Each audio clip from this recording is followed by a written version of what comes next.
I spent 22 days in a hospital bed in Halifax fighting an infection that nearly took my life. And in those 22 days, not one of my 3 children walked through that door.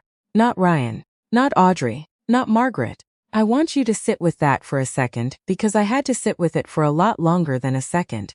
22 days. That's almost 500 hours of IV lines and beeping monitors and nurses checking on me in the middle of the night because my fever kept spiking. And not a single one of the people I raised could find an hour to come see if I was still breathing. My name is Sandra. I'm 54 years old. And this is the story of how my own children showed me exactly where I ranked in their lives, and how I finally stopped pretending I didn't already know. It started with a cough I ignored for 2 weeks too long. I run a little flower shop in Dartmouth, the kind of place where regulars know my name, and I know which old men buy carnations for their wives every Friday without fail. And I told myself the cough was just the dust from the cooler. Just allergies. Just me being stubborn about taking a day off. By the time I collapsed in the back room, sorting through a delivery of tulips, my hands shaking so bad I dropped the bucket. It had turned into pneumonia that had gone septic.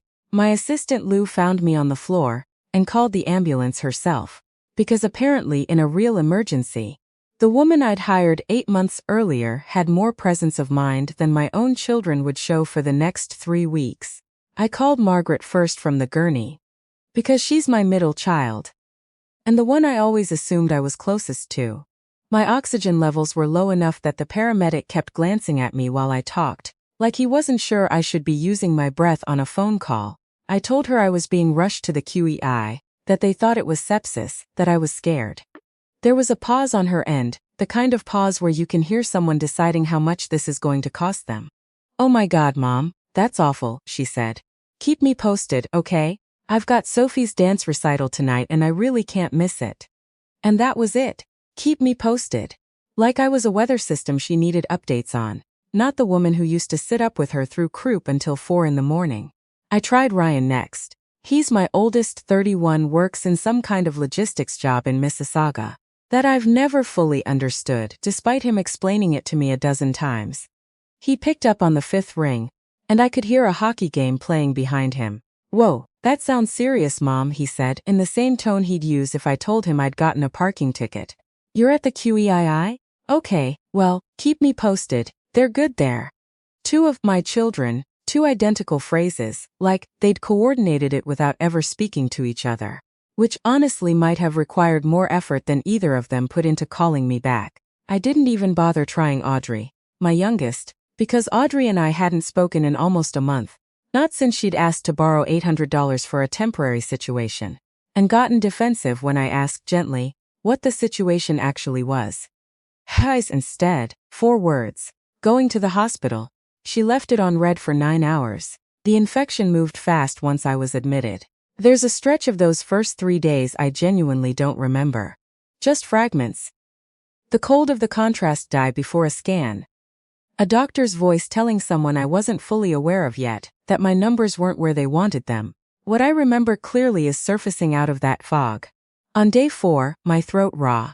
An IV taped into the back of my hand.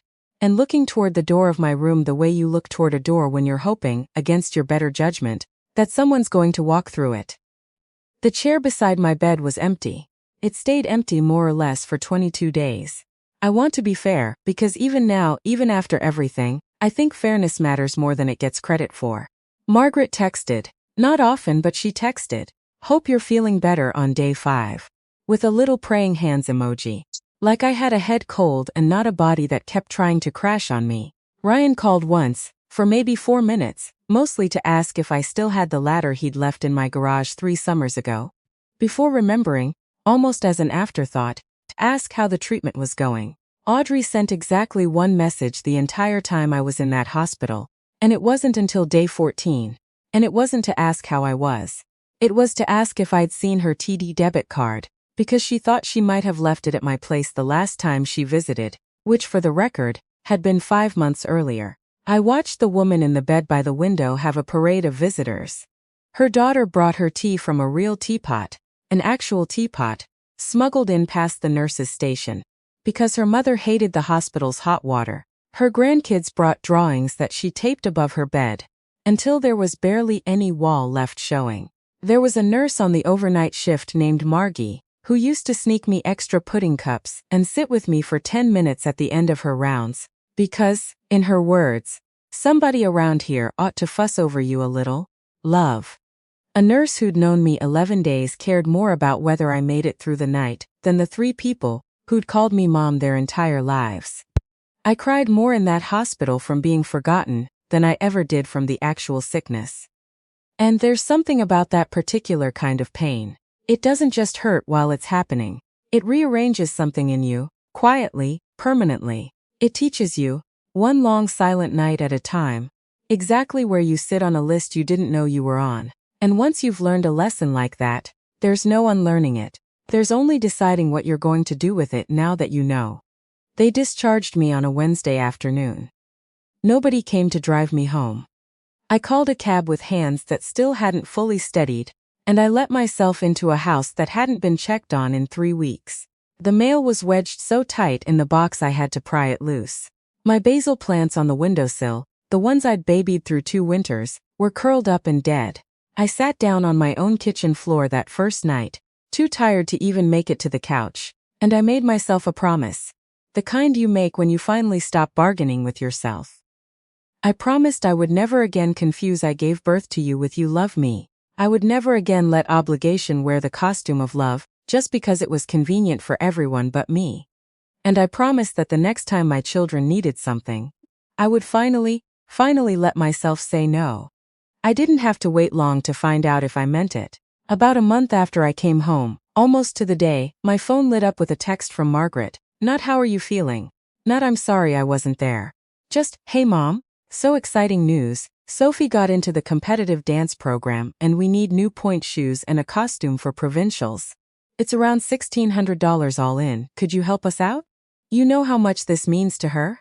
$1,600. For shoes and a costume. For a granddaughter whose own mother hadn't found 10 minutes to visit me while I was hooked up to oxygen. But who'd apparently found plenty of time to plan a dance recital schedule around it. I read that text 3 times.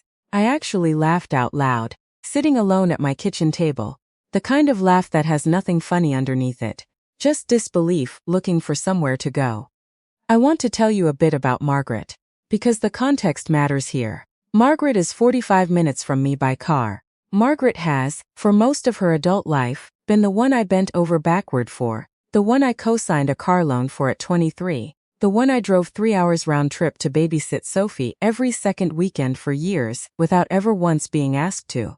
And the one time I needed 45 minutes of her time, she had a dance recital. The text just sat there on my screen, glowing, this perfect little artifact of everything I'd spent 22 days learning the hard way. They hadn't called to see how my recovery was going. Nobody had asked if I was still on the antibiotics, if the cough had finally cleared, if I was sleeping through the night yet. They reached out finally, because they needed something. Because that, I was starting to understand, was what I had always actually been to them, not their mother, a line of credit with a pulse. I thought about not answering at all. I thought about writing out everything, every missed day, every keep me posted, every pudding cup from a nurse who wasn't even being paid to care about me that much. I started that message twice and deleted it twice.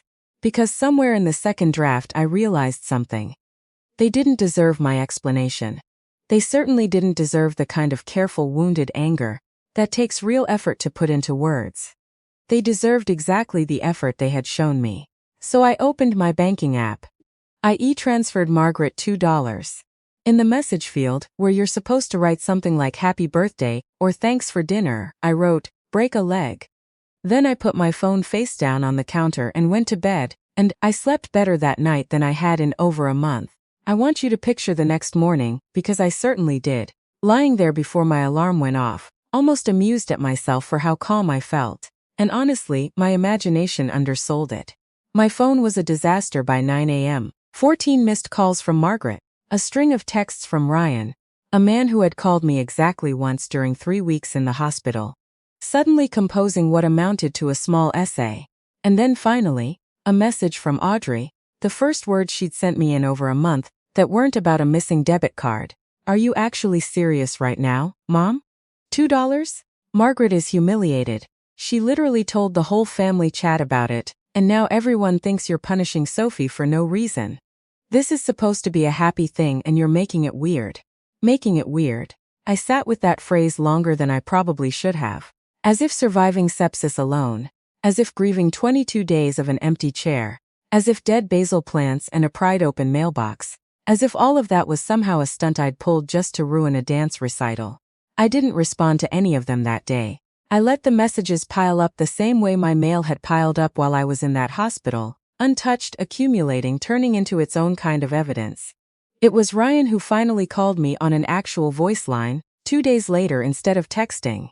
I almost didn't pick up, but some small, stubborn, not quite extinguished part of me did anyway. Mom, he said, in that particular tight voice he gets when he's annoyed but trying to sound reasonable. What was that about? Margaret's really hurt. Hurt, I repeated. That's an interesting word. She just wants to do something nice for her kid. Is that such a big deal?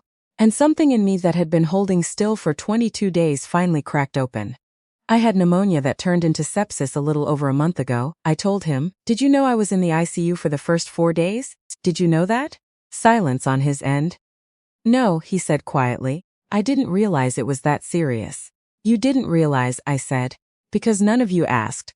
I sat alone in that hospital for 22 days. 22. I watched other patients have people who actually love them show up every single day.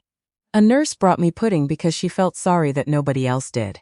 And now, a month after I came home to a dead house and dead plants and a recovery I had to manage entirely on my own, the first thing any of you reach out about is money. $1,600.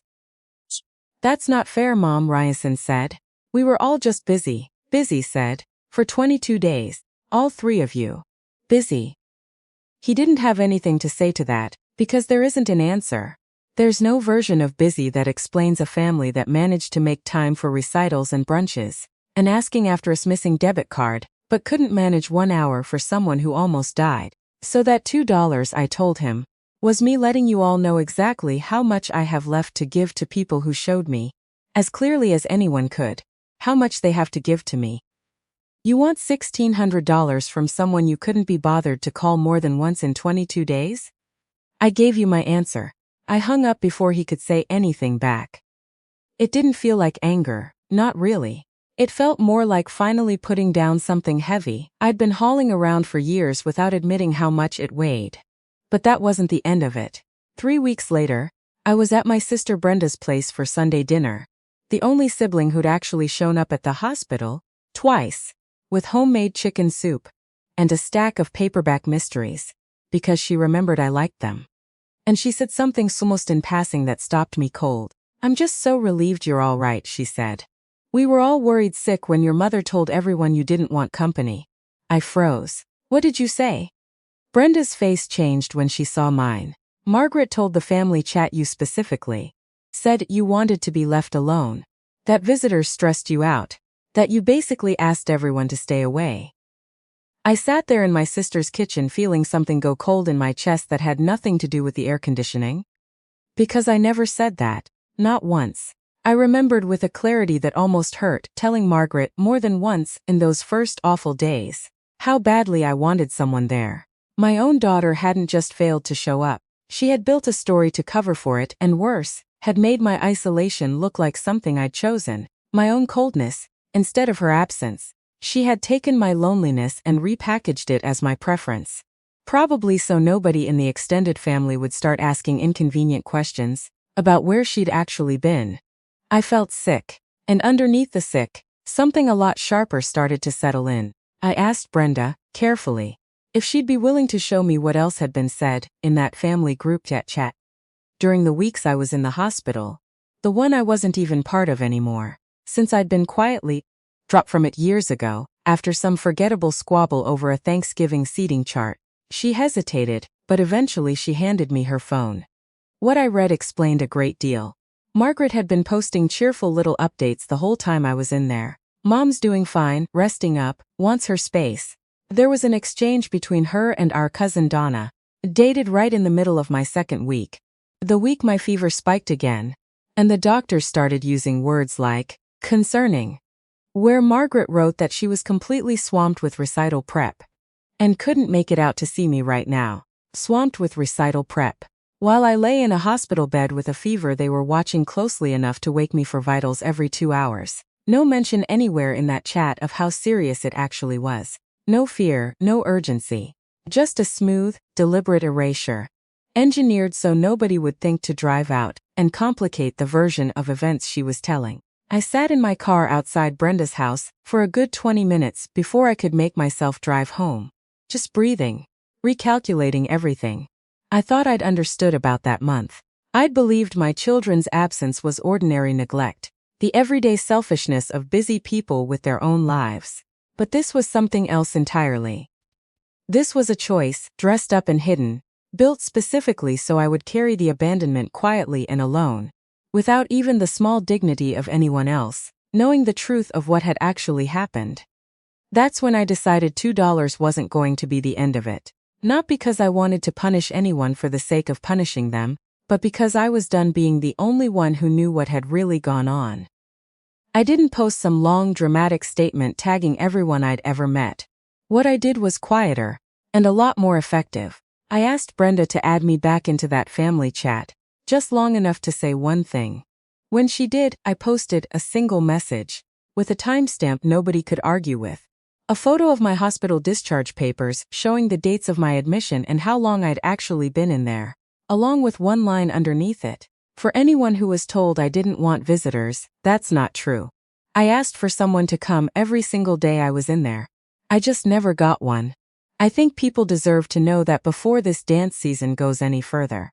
I left the chat right after I sent it, before anyone could respond, because I didn't need to watch the reaction. I just needed the truth to live somewhere outside my own head for once. The fallout, as Brenda told me later, was significant. My cousin Donna, the same one who'd been told I supposedly hated Sophie's recital schedule, called Margaret directly to ask what on earth was going on. Other relatives who'd quietly wondered, without ever asking out loud, why nobody had mentioned visiting me, suddenly had their answer, and it didn't reflect well on anyone but me. Margaret tried, predictably, to spin it, telling people I'd been confused on medication, that I was misremembering things. But discharge paperwork doesn't get confused. Dates don't get fuzzy because someone wishes they would. The truth had something to stand on now, and it didn't need Margaret's permission to do its work. As for the dance program, Brenda told me they ended up scaling things back. A smaller costume budget, a quieter approach to the whole season, because a few relatives who'd been planning to chip in suddenly developed a newfound hesitation. Once they understood the full picture of what had actually happened that month, I didn't do any of it to ruin a 13-year-old's dance season, and I want to be honest about that. I did it because I refused to keep absorbing what had been done to me, just so somebody else's comfortable version of events could stay intact. If the truth made things harder for them, that wasn't on me. That was just the natural cost of a lie that finally needed some daylight. It's been the better part of a year now. I haven't spoken to Margaret, Ryan, or Audrey since that message went up in the chat. No grand reconciliation. No tearful phone call that suddenly makes sense of any of it. Just quiet. The same quiet they gave me for 22 days, except this time it's a quiet I chose, and there's a strange kind of peace in that I wasn't expecting. What I have instead is Brenda, who still shows up every single time, no exceptions. I have Walter, a man I started seeing about 6 months after I got out of the hospital, who once drove out in a January ice storm just to bring me soup when I had nothing worse than a head cold, because, as he put it, that's just what you do for someone you care about. I have a small circle now who understand that showing up isn't something you do when it's convenient, or when there's a recital costume you're hoping somebody covers. It's just what you do. I think about that empty chair beside my hospital bed sometimes. 22 days of it sitting there untouched, a quiet little monument to exactly where I ranked. But I don't carry the same grief about it that I used to. I think about it now, as the moment I finally understood the difference between the people who are family because of blood, and the people who are family because they actually act like it. So here's what I keep turning over in my head. More than I probably should. If the people who are supposed to love you without conditions only come around when they need something, do you think $2 and a sarcastic note was too harsh? Or was it exactly what they'd already earned?